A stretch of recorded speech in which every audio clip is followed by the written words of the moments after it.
முதலமைச்சர் விஜய்க்கு தெரியாமல் எப்படி உத்தரவு வந்தது? சிபிஎம் கேள்வி.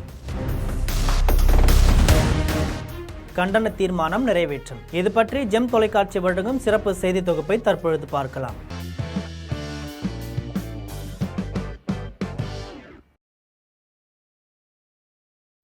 இடதுசாரி மாணவர்களின் போராட்டத்தில் பள்ளி கல்லூரி மாணவர்கள் பங்கேற்பது குறித்து சர்ச்சைக்குரிய அறிவிப்பை உயர்கல்வித்துறை விடுத்திருந்தது. இந்த அறிவிப்பு முதலமைச்சர் விஜய்க்கு தெரியாமல் எப்படி வந்திருக்கும் என கண்டனம் தெரிவிச்சிருக்கு. இனி இது போன்று நடக்காமல் இருப்பதை விஜய் உறுதி செய்ய வேண்டும் என்று கூறி மார்க்சிஸ்ட் கம்யூனிஸ்ட் கட்சி தீர்மானத்தை நிறைவேற்றியிருக்கு. தீர்மானத்தில் உலகில் பல நாடுகளில் மிக முக்கிய நகரத்தின் மைய பகுதியில் பொதுமக்கள், அரசியல் இயக்கங்கள் மற்றும் சமூக அமைப்புகள் தங்களின் கோரிக்கையை முன்வைத்து போராட்டங்களை நடத்த அனுமதிக்கப்படுகிறது.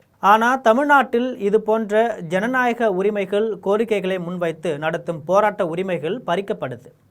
இந்த போராட்டங்களை காவல்துறை மிக கடுமையாக ஒடுக்கும் செயலை அரங்கேற்றுவது அரசியல் அமைப்பு சட்டம் வழங்கிய உரிமைகளை மறுக்கும் செயலாகும். அரசின் இத்தகைய ஒடுக்குமுறையை சிபிஎம் மாநில செயற்குழு வன்மையாக கண்டிக்கிறது.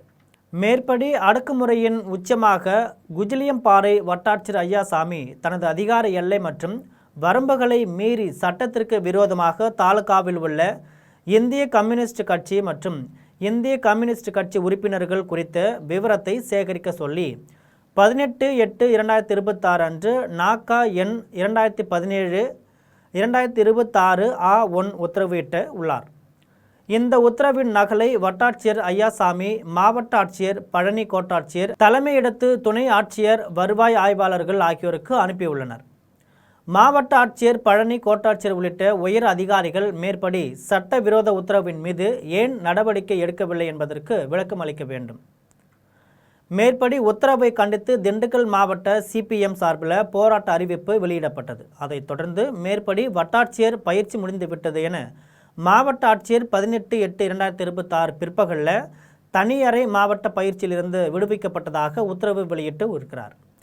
மேற்படி வட்டாட்சியர் செயல் கண்டிக்கத்தக்கது, நடவடிக்கை எடுக்கப்பட வேண்டிய ஒன்று என ஜனநாயக குரல்கள் அதிகரித்து வந்த நிலையில் மாவட்ட ஆட்சியர் வெளியிட்ட அறிக்கை ஜனநாயக படுகொலைக்கு உடந்தையாக இருப்பதை வெளிப்படுத்துகிறது.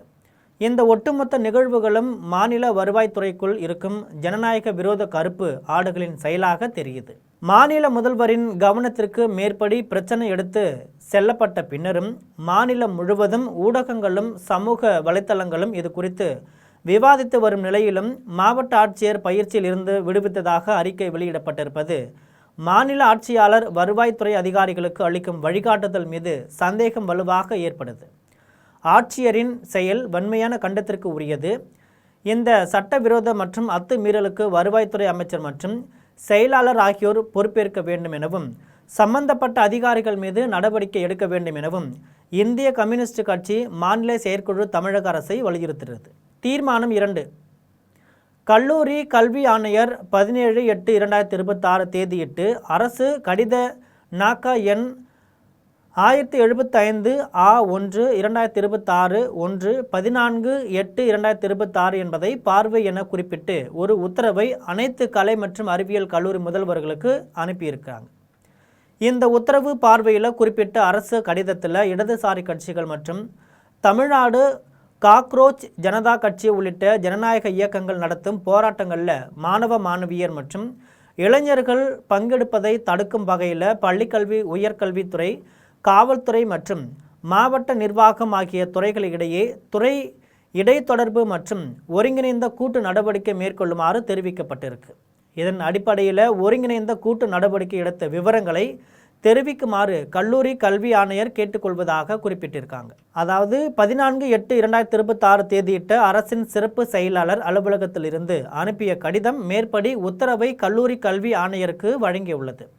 ஜூலை மாத சட்ட ஒழுங்கு குறித்த பரிசீலனையின் போது அந்த கூட்டத்தில் கலந்து கொண்ட தமிழ்நாடு அரசின் தலைமை செயலாளர் டாக்டர் எம் சாய்குமார் IAS வலியுறுத்தியதாக உள்ளது. கல்லூரி நிர்வாகம் மற்றும் கல்லூரி கல்வி ஆணையரகம் இவை குறித்து என்ன நடவடிக்கை எடுத்தது என்ற அரசின் சிறப்பு செயலாளருடைய கேள்வி மிக தீவிர தன்மையுடன் ஜனநாயக இயக்கங்களை ஒடுக்கும் நோக்கம் கொண்டதாகவே வெளிப்படுகிறது. தலைமை செயலாளரும் கலந்து கொண்ட கூட்டத்தில் போராடும் உரிமை மறுக்கப்படுவது, கல்வி நிலையங்களுக்குள் காவல்துறை அத்துமீறி செல்வதை அனுமதிக்கும் வழிகாட்டுதல்கள் வழங்கியிருப்பது மிக கொடிய அடக்குமுறையை கட்டவிழ்க்கும் நோக்கம் கொண்டதாகும். அனைத்தும் திட்டமிட்டு நடந்த செயலாகும். எனவே தலைமை செயலாளர் உள்ளிட்ட அதிகாரிகள் பங்கெடுத்து நடந்த பரிசீலனை கூட்டத்தின் இந்த முடிவை இந்திய கம்யூனிஸ்ட் கட்சி தமிழ்நாடு மாநில செயற்குழு வன்மையாக கண்டிக்கிறது. இடதுசாரி கட்சியினரையும் இதர ஜனநாயக நடவடிக்கைகளையும் குறிவைத்து ஒடுக்க வேண்டும் என்ற நோக்கம் ஏன் உருவானது? தலைமை செயலாளர் எப்படி அமைச்சரவைக்கு அல்லது முதலமைச்சருக்கு தெரியாமல் இது போன்ற மிகப்பெரிய முடிவுகளை எடுத்திருப்பார் போன்ற கேள்விகள் அடுத்தடுத்து எழுவது இயற்கையானதாகும். 19/8/2026 அன்று மீண்டும் கல்லூரி கல்வி ஆணையர் ஒரு கடிதம் மூலம் மேற்படி உத்தரவை விலக்கிக் கொள்வதாக கூறியிருக்கிறார். ஆனாலும் மேற்படி உத்தரவுகளை இந்திய கம்யூனிஸ்ட் கட்சி வன்மையாக கண்டிக்கிறது. இத்தகைய வழிகாட்டுதலை வழங்கிய தலைமை செயலாளர் பொறுப்பேற்க வேண்டும் எனவும் எதிர்வரும் காலத்தில் இது போன்ற ஜனநாயக பற்றி சம்பவங்கள் நடக்காமல் இருப்பதை தமிழக முதலமைச்சர் உறுதி செய்திட வேண்டும் என்றும் இந்திய கம்யூனிஸ்ட் கட்சியின் மாநில செயற்குழு வலியுறுத்துகிறதுன்னு தெரிவிக்கப்பட்டிருக்கு. இது போன்ற செய்தியை தெரிந்து கொள்ள தொடர்ந்து ஜெம் தொலைக்காட்சியுடன் இணைந்திருங்கள். நன்றி, வணக்கம்.